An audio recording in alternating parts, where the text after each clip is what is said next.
How to find profiles you visited on Instagram. Hi everyone, welcome back to our channel. This is Rose and I'll guide you to find profiles you visited on Instagram. Without further ado, let's get started. Open Instagram app. Make sure that you sign in. Tap profile icon at bottom right. Tap menu icon at top right. Scroll down and select your activity. Here you will see all the interactions. So let me tap on likes.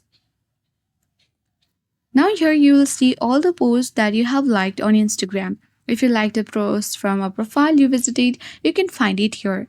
Method 2, you can use the search history. For that, you need to come back to the setting page and then you need to select the account center at top of your screen.